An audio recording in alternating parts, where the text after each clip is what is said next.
Well, if that doesn't get your blood pumping, I don't know what else will. Hey, everyone. Happy Thursday and welcome to another Self-Storage Unlocked episode. Today is Operational Efficiencies, Best Practices for Your Self-Storage Facilities. I'm Jessica Johnson. I'm the Vice President of the Storage Business Owners Alliance, better known as the SBOA, and we're so happy that you guys are here. We've got a rock star panel lined up for you guys today. I'm super excited. They're going to share their experiences with you. They've all been in the industry a pretty long time, and the best practices as it relates to operating a self-storage facility efficiently. So let's kick this bad boy off. I want to take a quick second and show you guys the chat area is where you want to be. I see lots of chats coming in. That's where you're going to be able to ask questions live of our panelists today. And then we have some polls posted out there for you. If you could take a quick second and answer those polls for us so we can get to know you better, so we can better serve you in the future and bring better content to you and resources, I would totally appreciate it. So while you're doing that, I want to take a quick second and say thank you to today's sponsors. Today, our sponsors are CallPotential and StorageAuctions.com. And here's a brief word from both of them before we get started. Are you an operator who struggles to make sense of measuring marketing performance? Do you spend hours making sense of dashboards and lead records just to find out if your PPC ads are actually working? Introducing Marketing Analytics. Unify your digital and offline data and find your true cost per call, cost per lead, and cost per rental in a single view. With integrated conversion reporting across multiple platforms, you can stop guessing at lead data and attribution and start making better marketing decisions with confidence. Schedule a marketing analytics demo to learn more. With traditional storage auctions, many facilities can't have frequent or monthly auctions, and that means that some units sit accumulating more delinquent rent until you have enough units for an auction. You then may have to pay an auctioneer and endure the disruption to your business on auction day. This is not what you want. With StorageAuctions.com, you can have an auction anytime, and you don't pay auctioneer fees or have to deal with any disruption from crowds of bidders at your facility. Online auctions attract more bidders from farther away, and that means when you do have an auction, you get a higher recovery rate. With StorageAuctions.com and the ability to have an auction anytime, we show you how to use the auction to improve collections so that you actually have fewer units go through the sale. Lower delinquency and higher occupancy means that your business becomes more valuable. To see how our system works, contact StorageAuctions.com today to speak with an auction coordinator. All right, everyone. Well, without further ado, I'm going to bring up the panelists for today. I'm going to start with Miss ALONNA Ross from StorageAuctions.com. Hey, ALONNA. Good afternoon. How's it going out there in sunny Arizona? It's not quite as sunny as Florida, but I'm working my way towards it, getting ready for SSA. Awesome. Well, thanks for being here. ALONNA, if you could give the audience a brief rundown of who you are, what you do for StorageAuctions.com, I would appreciate it. I am ALONNA Ross. I'm the Business Development Manager for StorageAuctions.com. I travel the United States all year long, going to trade shows, visiting locations, and helping them with their online auctions. I also work with StorageGives.org, which is our charity company, doing the same thing, making sure that people are connected to the right places. Awesome. Well, thanks for sharing that with us, ALONNA. My next guest speaker today is Mark Poole. Mark is from Liberty Investment Properties. Hey, Mark. How are you? Good. How are you doing? Thanks for having me. Yeah, thanks for joining us. And Mark's actually in Florida as well as I am, but he's a little bit further south. So, Mark, introduce yourself to everyone and tell us about you. Sure. My name is Mark Poole. I'm the Director of Operations for Liberty Investment Properties. Our company has owned, operated, developed over 50 self-storage facilities since about 1990. And I've been with the company for about 10 years. So I run day-to-day operations for our properties throughout North Carolina and Florida. Awesome. Thanks for being here, Mark. All right. Next up, I have Phil Murphy from CallPotential. And Phil also owns storage. So Phil, give us a rundown of who you are and what you do. Yeah. Hey, Jess, thanks for having me on. But founder and president over at CallPotential. We're a CRM software platform and communications platform, and then also owner operator. So I have 19 stores across Illinois, and we really kind of built CallPotential out of our own need from there for the industry. Yeah, and I know the industry is very appreciative of you bringing that great software to the rest of us. So thank you for that. And last but not least, I have RAHEEM from Mini Mall Storage Properties in his new position as president over there. But I'm going to let him tell you guys about it. Hey, RAHEEM. Hey, Jessica, how are you? I'm good. How are you doing? Quick intro on me. I'm RAHEEM AMER. I'm president of Mini Mall Self Storage. Mini Mall is a Canadian-based company. Over the course of the last year and a half, they expanded in Canada. We grew from 0 to 57 properties. And as of January 1st, I joined them to take over for the U.S. operations. And in the last 33 days, we have gone from 0 properties to 19 properties. So we're running a little bit slow here. Yeah, well, to say the least, right? I don't know how you do it. I can't keep up with you. I can't. That's for sure. But you're a machine over there. So thanks for joining us and carving out some time out of your crazy schedule. I'm going to bring everybody back up, and we're going to get this started. So we want to do a quick icebreaker. We did this last time, and this one was a lot of fun. So audience, please put in the chat how many combined years you think that this entire panel, including me, have in the self-storage industry. And whoever is closest, we will announce the winner at the end of the session. You will get a gift card from Amazon, from the SBOA. But go ahead and put those in the chat area. And then I'm going to start with a quick funny story about operational efficiency. So we were on a planning call for this webinar today. And Phil's like, hey, do you guys have like a Google Doc or Google something that we can use to kind of share ideas? And I'm like, no, we sure don't, but that's a great idea and it creates operational efficiency. So shout out to Phil for that suggestion. Thanks, Phil. Glad to help. It was, when you're in it and you're doing it all day, sometimes those aha moments don't hit you. And thank you for bringing that to light to me. I've been doing this for a while, and the Google Doc sharing never crossed my mind in the process. So thanks for that. So I'm going to start off with RAHEEM. And again, audience, if you have questions about the best way to operate your facilities, what that looks like, again, this is the chance to talk to the panelists here live and ask them those questions you may have. But so RAHEEM, you are the Senior Vice President of Operations for Devon Self Storage, and you've moved into your new position over at Mini Mall. Tell the audience, to you, why do you think operational efficiency is important for a business? Well, at Devon, we grew from 39 properties to 102 properties over the course of 3 years. And as you can see with Mini Mall, we're at a very, very fast pace of increasing our acquisitions.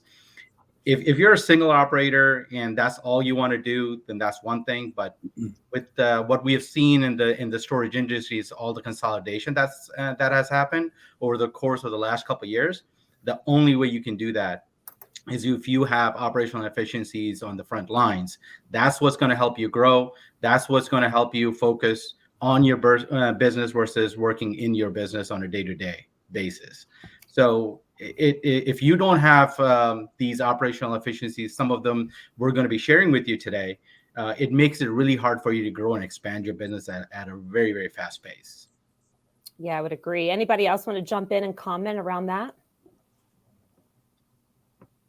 No, I mean, I think that's really what we're all aiming at is we go out there and a lot of the valuations, a lot of the growth, it's all based off of, how efficiently can we run things. You'll see a lot of these deals that are moving cap rates down further and further. And the reason they're doing that is because we've got larger operators that are able to squeeze out efficiencies that some of the smaller operators haven't been able to put in place. And a lot of those things are what separates that every dollar of savings is a multiple that you end up with in your valuation coming out of that. And so it's just critical. Yeah, for sure.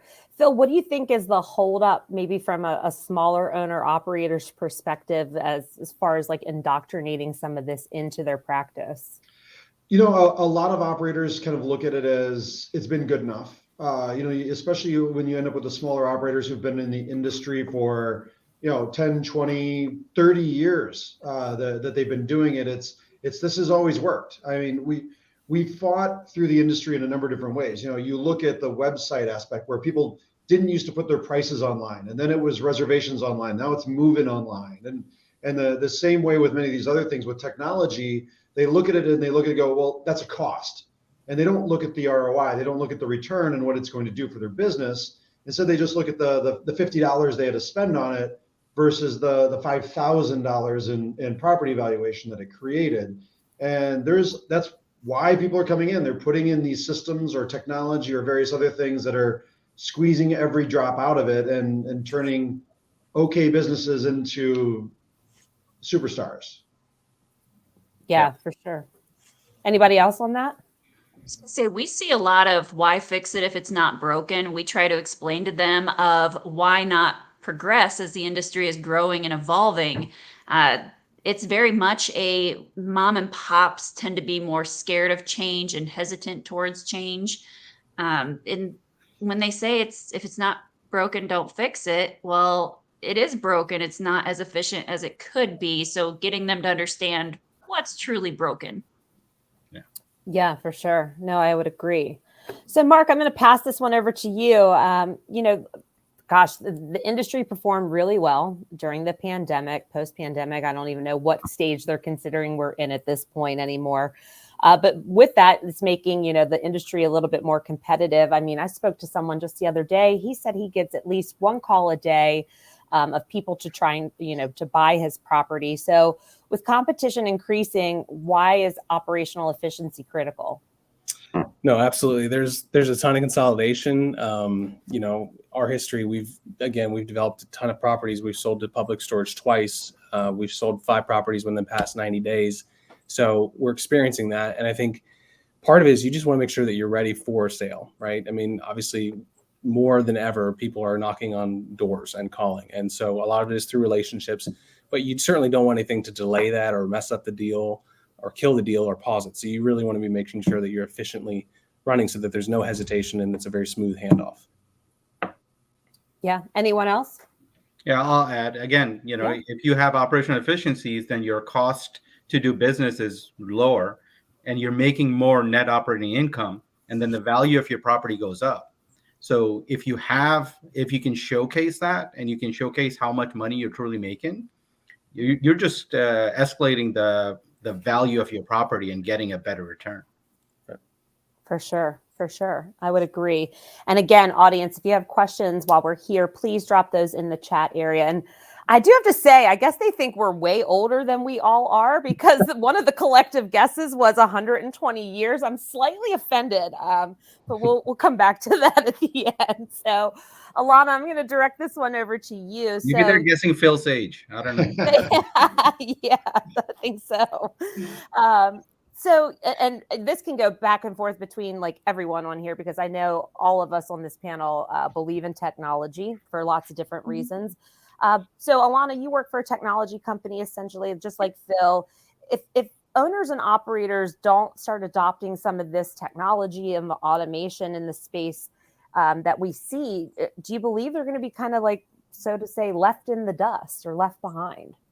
Yeah, there's a lot of things that they're missing out on, and they're spinning their wheels doing things that can be automated. There are a lot of products out there that can make your life a lot easier. You just have to know that they exist and adopt them and learn how they work. I've dealt with owners who are still sending out, their own invoices, even though their software can send them for them, or they can send it in an email. They have a stack of invoices on their counter that they need to fold and lick the envelope and put the stamp on. So they're still going mom and pop. I've walked into facilities that have Post-it notes on the walls with a map of the facility, and that's how they run it. So there are a lot of them that are out there in the dust with no website, no nothing, and they're still getting $30 a unit when their neighbors, are using the efficient way to do it, and they are making a lot more. They are more efficient. They are taking advantage of technology. Same thing with auctions. I just had somebody tell me they had to cancel their live auction in Texas because of snow. Well, our neighboring facility next door is still doing theirs and it's online. So they have to cancel it. They're still running ads. They have to pay for it all over again. My location doesn't. So there's a lot of things that go into efficiency with adapting and evolving and, accepting technology. Yeah, for sure. Phil, how about you? Yeah, I think the pandemic has really been kind of one of those things that separated out those people who are more forward looking with technology. We've got a lot of people that are out there. First it was when all my stores had to close. How did I respond to that? Did I have technology in place to do e-sign, to rent over the phone, to take payments in a pay by phone system, or collections or text or things like that? And now we're getting to the point where we're seeing these employment issues that are coming in, and people are sitting there figuring out, hey, I'm having a hard time staffing a store, or we're seeing people aiming towards that unmanned, or how am I going to handle someone who's caught COVID?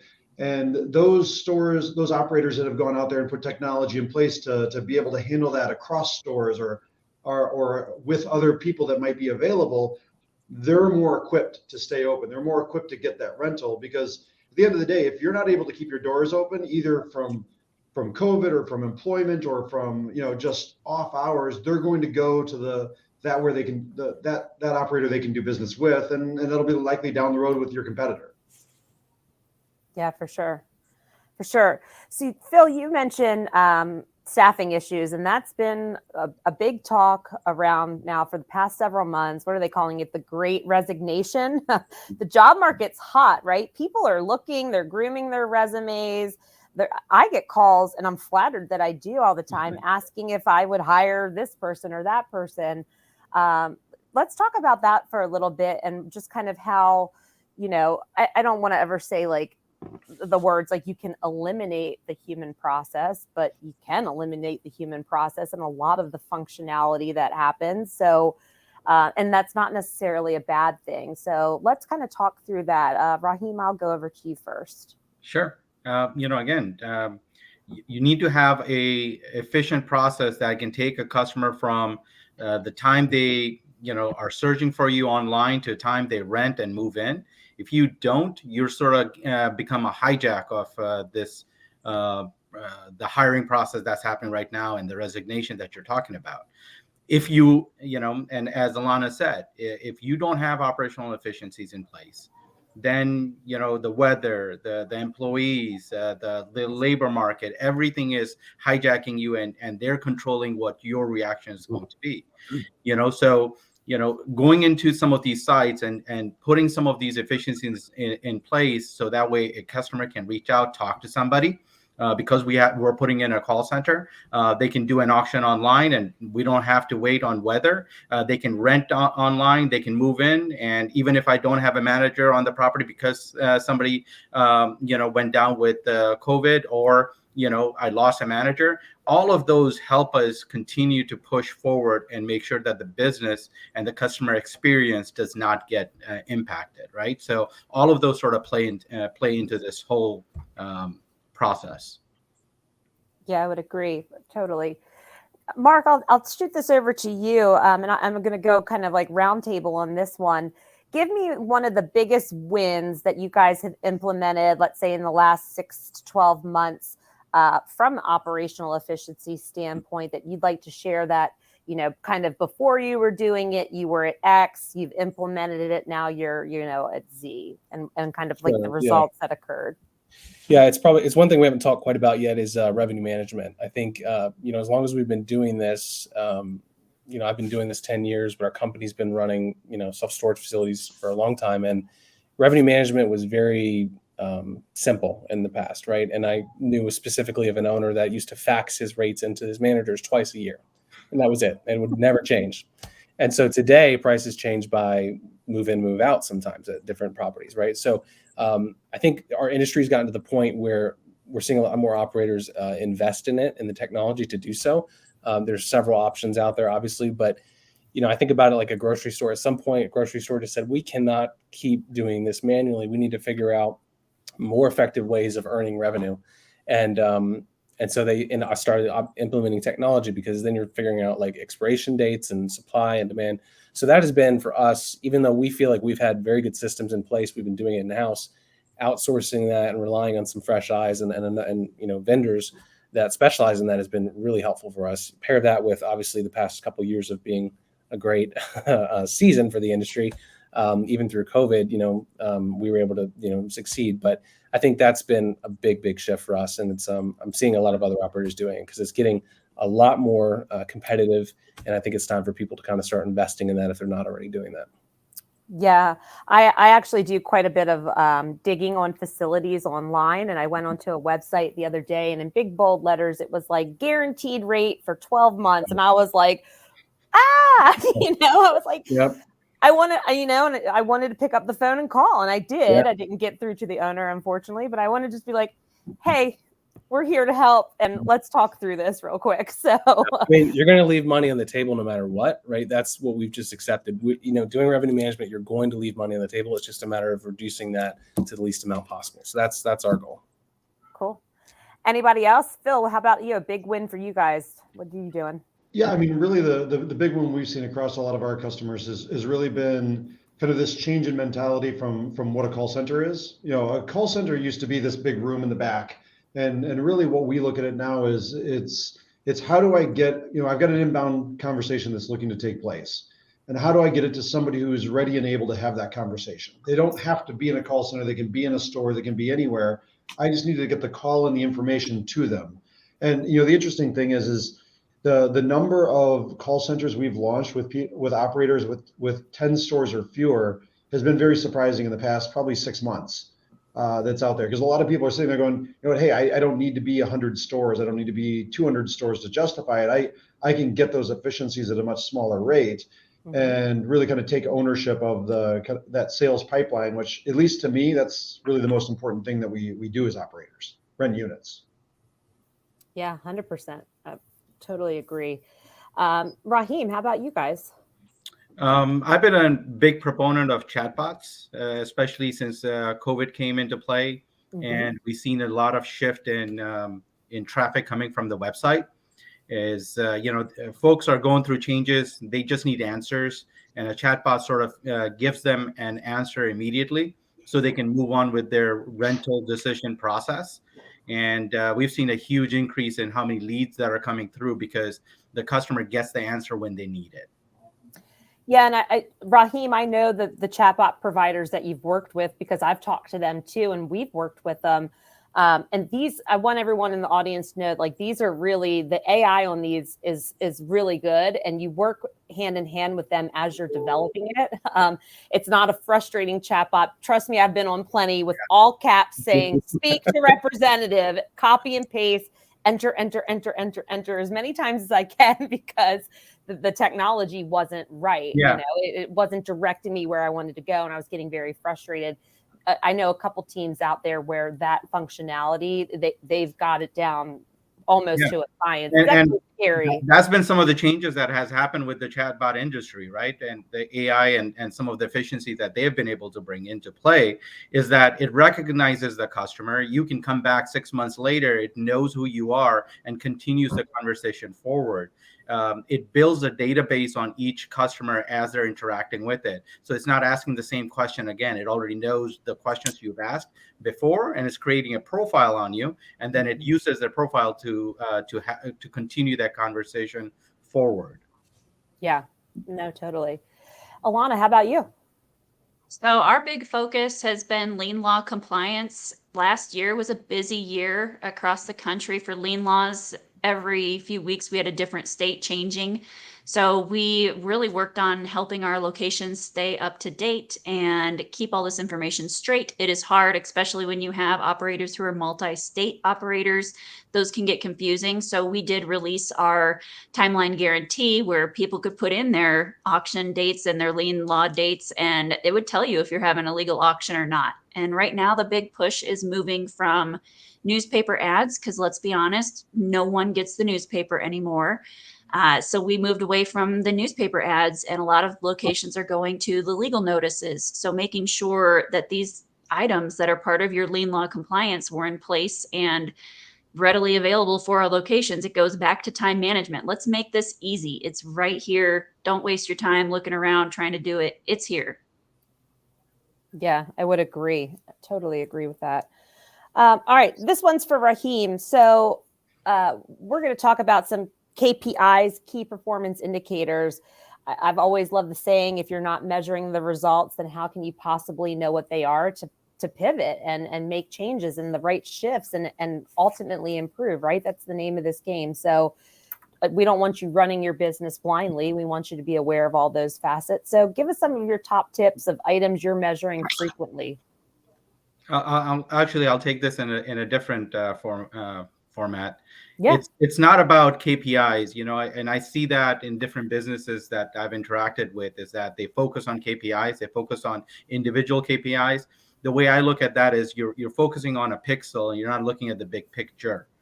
And so the way we approach the business is looking at it more of a holistic view of what is happening in a property and what are the behaviors that the managers are doing that's creating some of those KPI misses. And then we approach it that way. We sort of try to teach, coach, and develop talent by teaching them how to overcome some of those potential objections that they're running into. So we don't look at individual KPIs. We sort of look at it more of a holistic view of what is happening in a property.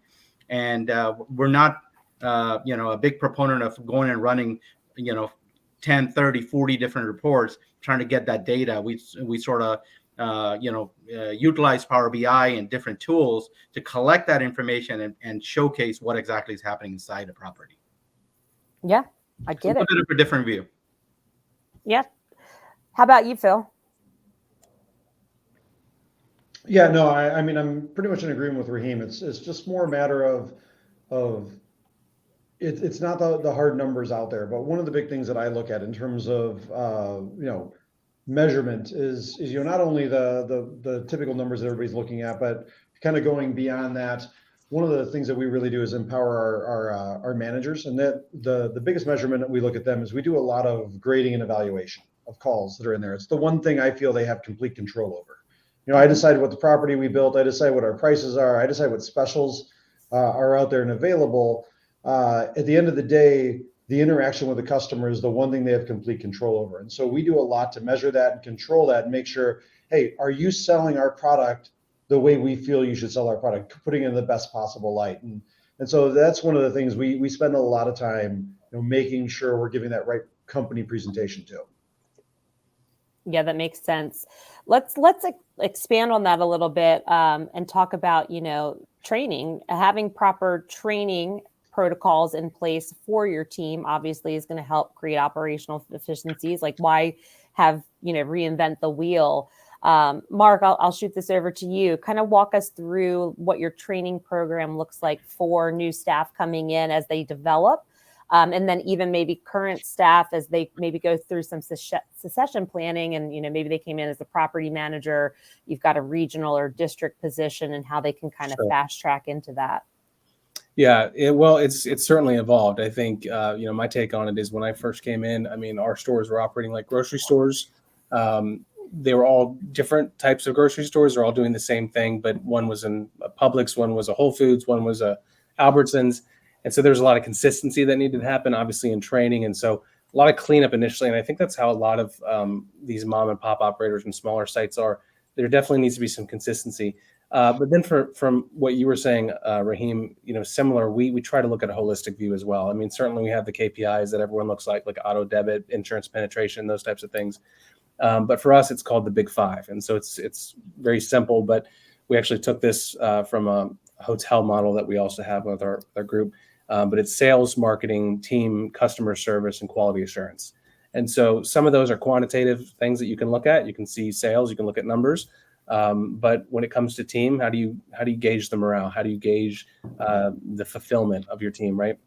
And so we've wrestled with that for quite a bit. But really, when it comes down to training, we're just training on those areas. Those are the 5 main parts of our business that are very important. And obviously, there's long lists within them. So again, similar to y'all's approach, we say, all right, well, we've got a great sales team and we've got great marketing and great customer service, but the quality assurance of this asset sucks. and we need to fix it. We really need to do this to make it better. Or we have a difficult tenant base, or whatever it might be. So that's where our training derives out of. Obviously, it gets complex, but we do want to simplify that as much as possible and just kind of put it around those big core, the big five, as we call it. Yeah, I love the big five. I love that. I think that's really good takeaway for everyone that was here. So, all right, next topic, real quick. What do you guys see that's coming to be like the next big thing in the industry? And we'll just go around. I'll start with you, ALONNA. So right now, it has been not only the consolidation that I've seen, but everybody that I talk to is asking how they can reduce the staff, go unmanned. I'm seeing more and more unmanned facilities and how it can be done, especially when, my business, it's somebody's normally there to let you in. Well, what alternatives do I have? And adjusting to that unmanned or spoken hub model that we're seeing. And it's very popular. Yeah. How about you, RAHEEM? It's to me, it's just like ALONNA said, it's the last inch, right? Is how do you get through that last door?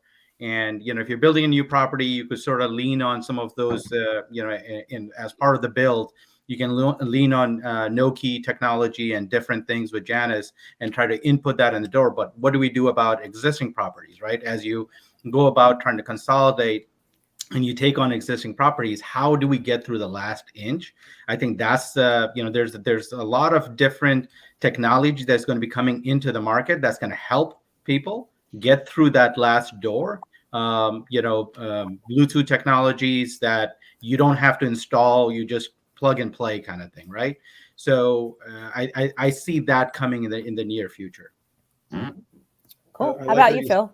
I like how you said last door for the self-storage industry. So no, I think it's kind of a combination of what ALONNA and RAHEEM were talking about there. But you've got unmanned, you've got hub and spoke, you've also got virtual management, which has really started catching a lot of people's attention right now. You're seeing these stories and Bob Copper and a few others that are out there figuring out how can I have that personal interaction in store without on-site staff.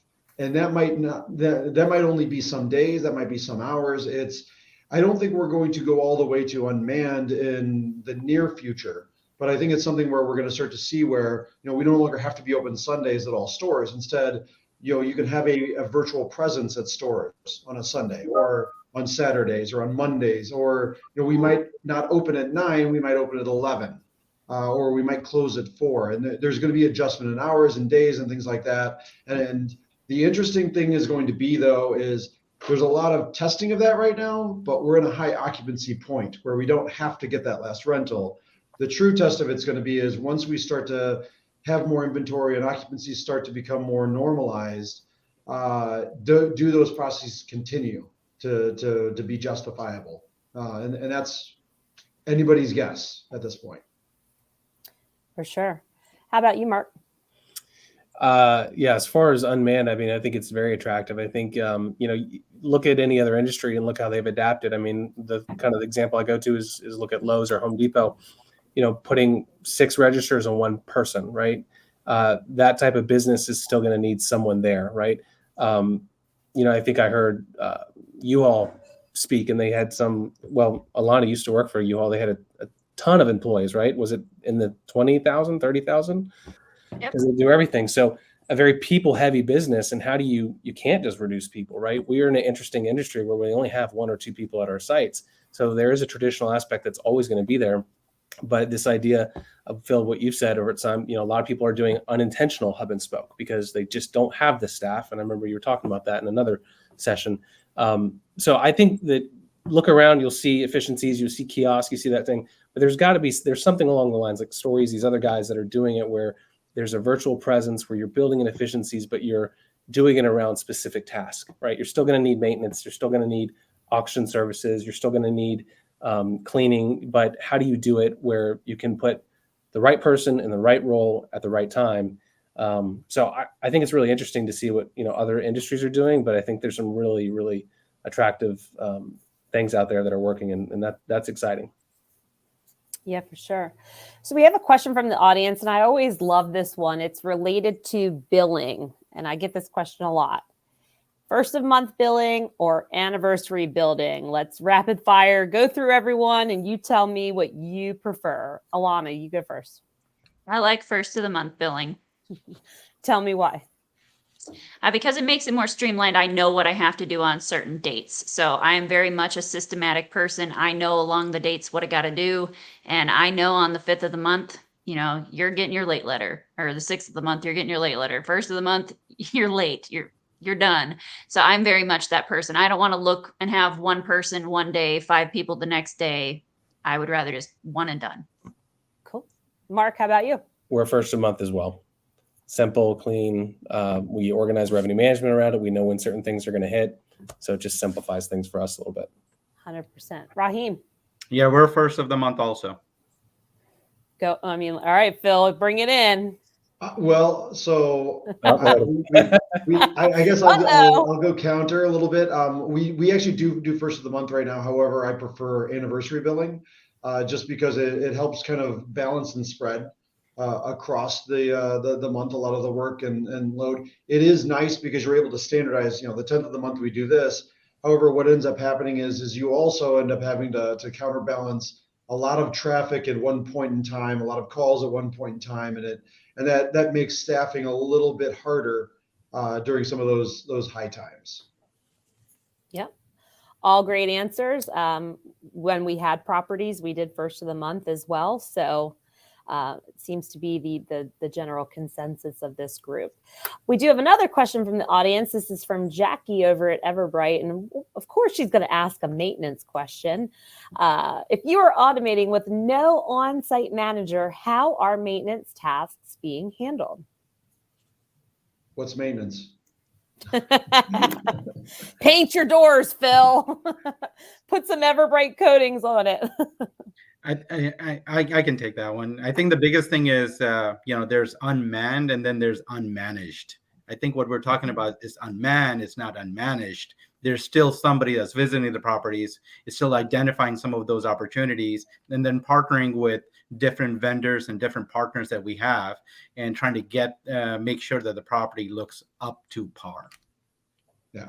I mean, you look at a lot of operators out there, like, Jefferson Shreve over out of Storage Express in Indiana and Red Dot, they're these large collection of unmanned properties run by kiosks. However, they've got traveling maintenance. They've got people that will sit there instead of a maintenance person being 1 or 2 stores. That maintenance person might have 10 or 15, and they're going around and doing different things kind of as they're needed to do. But of course, you're able to do that with scale, economies of scale. But I've also seen other people that have gone out and they've used manpower or some of the temp labor agencies to go out and service properties that aren't necessarily located exactly where they are. Yeah, that would be a good resource to use as well. Definitely a good one. All right. Next question from the audience. How do you all see the future of portables? Will they become more mainstream or are they just a phase? No, it's definitely right. I mean, with the cost of material build going up, increasing at a fast pace, and record high occupancies, you need to add more storage. And you could put parking there, but storage gets you more ROI. So how do you do that? Portables play a big part of it. It's a quick, easy fix, and you can get storage real quickly. I've seen a lot of locations use the portable storage to get around the moratoriums of no more buildings. It's not a physical building. It's not attached to the ground. Now, however, that really messes with your property insurance and your liability insurance because it's a whole new world when you're playing with the portable storages and if they come and go from your site. But we are seeing more and more of the concierge type storage and then the boxes. And there's more coming in, and they're not going anywhere, but they're very appealing, especially when you have the cost of materials and moratoriums going up across the country. Yeah. Someone was talking to me about that the other day, and it was one of the hesitations. We've personally never used it, because we've done the parking and phasing and that part, but is that value recognized on a transaction, right? So I don't know. I mean, I think, we've done it where we had a big parking lot. We started renting units and didn't say anything and striped it and did our basic thing. But when it comes to a sale or a transaction, is that technically a unit? And I don't know. I'm not quite sure the answer. If you guys have any insight on that, do portables, like if you're selling it, is that a part of the deal? On the insurance side, because that was my background, we used to consider it an asset. It wasn't part of your structure. It was like a piece of equipment almost that was on your site because it wasn't attached to the ground and it could move. Do you think more people are going the portable route because it's easier than trying to build an adjacent building or expanding on the building, especially with some of the supply chain issues that you see with building products and things that are going on out there? Well, I think you see them in situations where they make sense. So, I've seen them in setback lines where, we have no more land to build because we've got a 30-foot setback, but I can put a temporary building there. And, other times when, like people were talking about the kind of the lack of materials. I mean, right now you got buildings that are adding 6 months onto their expected development time, and I can drop a bunch of pods in there in no time. The question will be is longer term if those end up being viable assets on the property or not. But that's going to really be up to the buyer. And what we found in the storage industry, with the strength of the industry, at least right now, there's almost a buyer of everything. Things that 10 years ago wouldn't have traded are trading at multiples that are would have been class A or B assets back then. Yeah. Anyone else? Good on that one. So I'm going to go to this question, and Phil, this is one of your questions that you submitted, so I'll send it over to you. And I like to, I actually like talking about this one, just because again, I'm a proponent of technology. However, I'm also a proponent of customer service and the human touch that is associated to that. So, online rentals, over the phone rentals, kiosks, self-service interactions that they can go do. And they're not getting that actual human touch. And I actually talked to a manager of a property, and I asked his thoughts on online renting and all that stuff. And he's like, I don't want anything to do with it, because he felt that it was limiting him on like the negotiation process. If someone comes in and says, your buddy down the street's $10 cheaper than you. So let's talk about, with that personal interaction potentially being affected, do you think that's affecting the process? Yeah, I think there are always going to be those people that want a way of interacting with the businesses they choose. And so a lot of people are sitting there aiming at this unmanned aspect. Well, there's going to be a certain portion of the population that's unwilling to do business in that manner. And you just got to check your business plan to go, are we okay leaving that portion out and letting them go down the street to someone else? And so, it's the same way we communicate. Some people text, some people call, some people email. Some people want to talk to somebody, some people don't want to talk to anybody. And if we're not offering options for people to do business with us the way they choose to do business, they're going to find somebody who is. And so as operators, my view and approach to this is I want to make it as easy as possible for people to choose me, because if they do, I'm going to be able to get a higher rent rate. I'm going to get a higher occupancy. I'm going to get a higher valuation coming out of it. The other side isn't necessarily wrong. It's just a different approach to the same business. And then there's value in both. Yeah. Anybody else want to expand on this? The only thing I like to add is the other side is wrong. You're always wrong, whatever side that is. Why do you feel that way? No, because it's the omni-channel approach, right? If you looked at Google searches for self-storage, they have increased substantially year over year over year. People are searching. People are going to text. They're going to email you. They're going to call you. They're going to try to rent online. You cannot have the approach that this is the way I've always done business, and this is the way I'm going to continue to do business.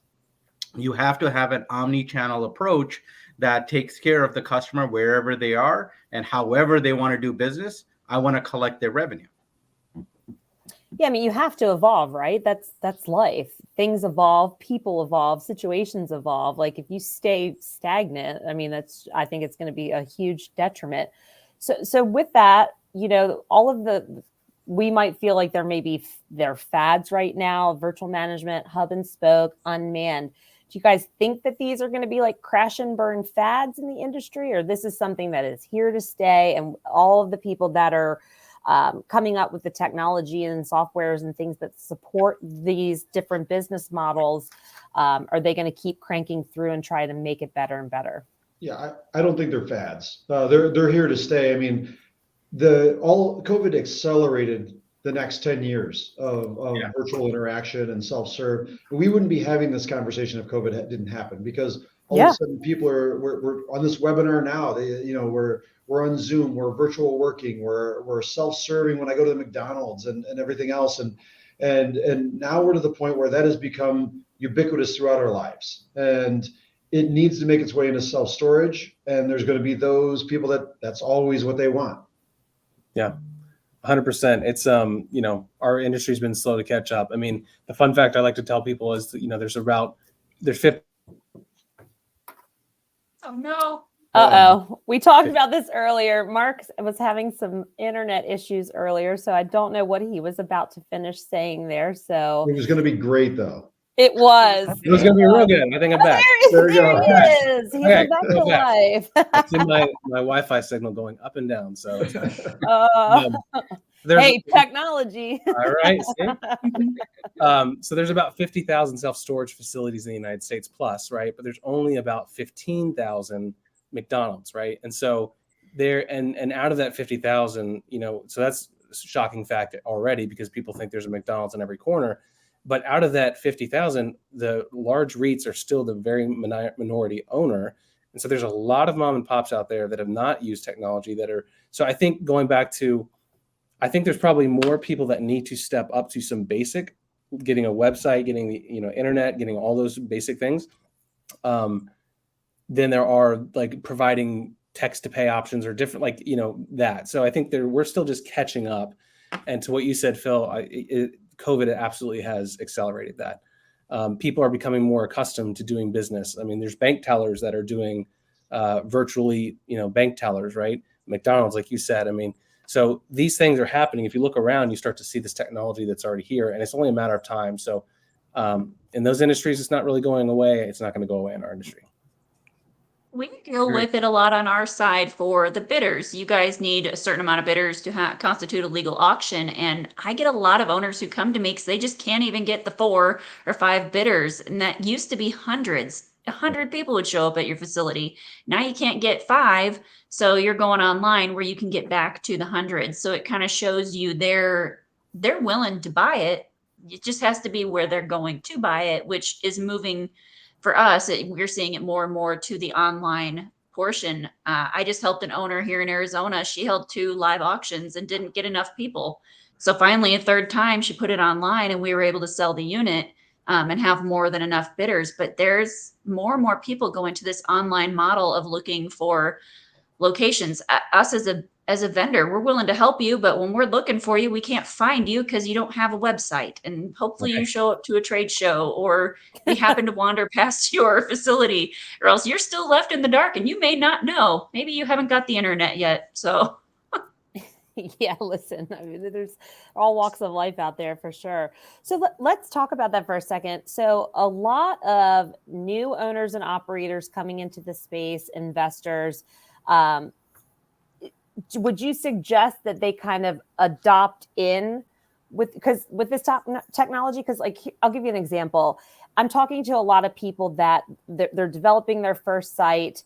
They're very new to the industry, but they're also still working full time because they need full-time income. They're not ready to pull out all the way of, that side of their life. So they're probably going to be cautionary with some of this. So what would you suggest that they do? Kind of head first? I mean, and that's kind of a wide variety of answers that could come in, but what would you suggest to somebody that's new? Nip it in the bud, get going early on in this process, and don't have to kind of indoctrinate it in at a later date? No, I would say start off with that tech quick. Get your website, get your software, and make life easier on yourself. Yeah, Especially if you're still working full time. Sorry, Raheem, go ahead. Yeah, that's one thing that I've noticed about this industry compared to any other industry that's out there, is that there's a lot of help. There's a lot of resources out there. Leverage those resources, ask for that help, and make sure that you are leveraging technology as you go through. Yeah, Yeah, absolutely. go ahead, Mark.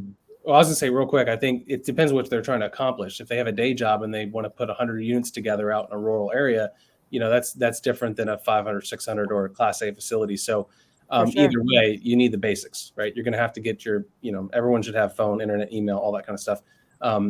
But at the same time, if they're doing Class A, they have no storage experience, then like you said, Raheem, there's plenty of third-party management groups out there. There's plenty of, companies that will help you. There's kind of plenty of people. And for the smaller operators, there's a whole subculture of these small facilities, hundreds, 500, 200 units that are out there, and just go on Facebook and start looking for self-storage groups, and you'll see it all over the place. So go ahead, Phil. Sorry. No, that Facebook thing was actually what I was going to throw in there. I've been surprised the amount of information that's out on Facebook.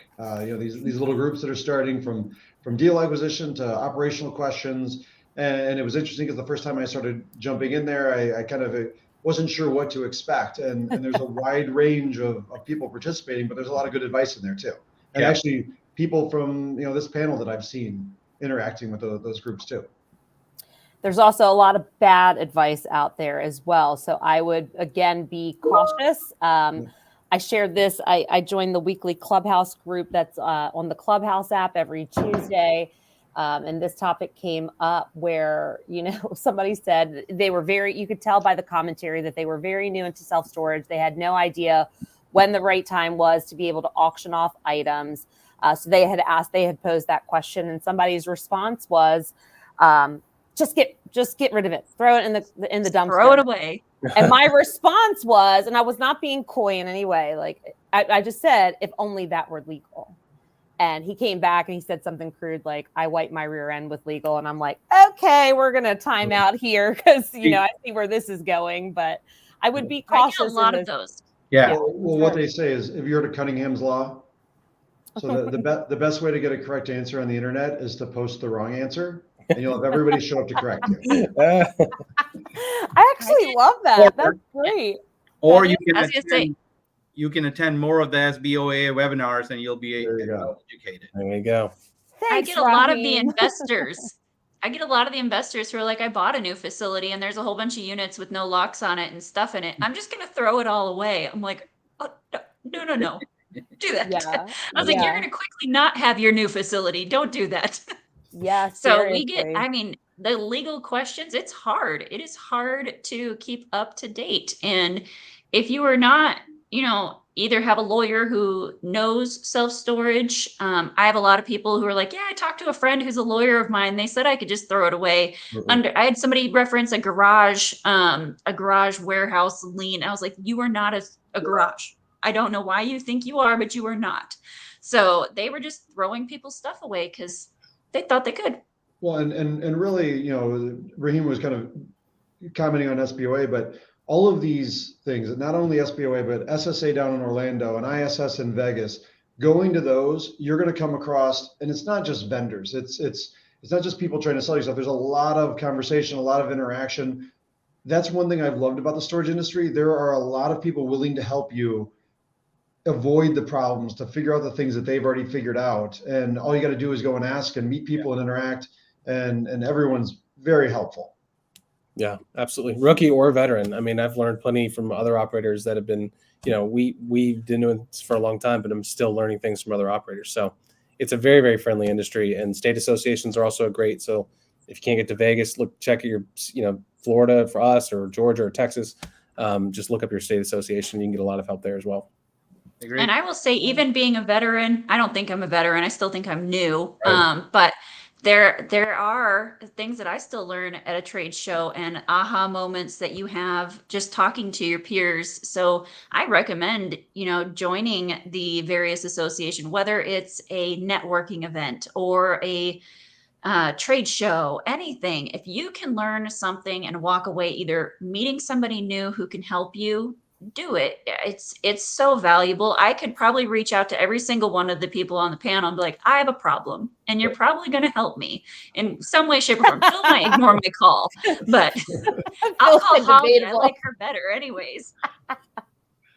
Oh my goodness. No, Alana, I want to echo that because I was going to bring that point up because I actually had that aha moment the other day. I'm like, oh my God, another Google My Business webinar. Like, and I live, eat, and breathe Google My Business because I do a lot of marketing and I have a marketing background. But I can tell you this, the content is always going to change too, because like I said earlier, things evolve, but there might be nuggets that you missed the first time. Like, listen, we live in a world of distraction. For any of you to tell me that you're sitting in a breakout session and you're fully laser focused for 45 minutes to an hour and you didn't check your cell phone or you didn't do something, like I'm going to call you a liar because I know you do it and I do it too. So it's always good to keep just kind of refreshing and going back over the basics, getting that foundational base and then building upon that as you go. So we've got 2 minutes left before we wrap up. Any final thoughts? And I wanted to announce that Todd McClure, I believe I'm saying his last name correct, won how many years we have collectively together as a panel in the self-storage industry. He guessed 48. We actually have 49. So to all of you that said well over 100 years, you and I are going to have a separate conversation if I see you in person at SSA or ISS. And I'm totally kidding. But any final thoughts from the panel? What's that? Said Phil has 40 of those. Any final thoughts, golden nuggets? You can, drop a bomb out there for anybody that's new or really trying to grow their portfolio. Nothing. Join your association and go to the shows. I mean, embrace the change. I would say embrace the change because everything's changing and you've got to kind of change along with it. I like that. Raheem, come on, the biggest part is embrace technology, right? Technology is your friend. Take advantage of it. There's a lot of things that are happening. There's a lot of changes that are happening in the self-storage industry. And if you're not leveraging technology, then you're sort of left in the dirt. I would agree. Well, thank you everyone so much for being here today. Before we break though, Alec, I'm going to have you toss up on the screen in 2 weeks on what date is it? The 17th. I don't even know what today's date is. We got a lot going on over here and a lot going on in the industry. We have another Self-Storage Unlocked episode calling Finding the Sweetest Self-Storage Deals with Feasibility and Market Studies. We've got RK, Matt Van Horn. I'm taking a break. Ian is actually going to be the host that day, and then we will have the BSC group with us as well. So please make sure to go on the SBOA website under upcoming events and register for that event. Thank you guys for time out of your day and being here with us. We'll see everyone back again in 2 weeks, Thursday, 2 p.m. Eastern Standard Time for Self-Storage Unlocked. Have a great rest of your day, everyone, and a good weekend. Thanks for joining. Thanks, everybody. Hey, guys. Thanks, everyone. Bye, everyone.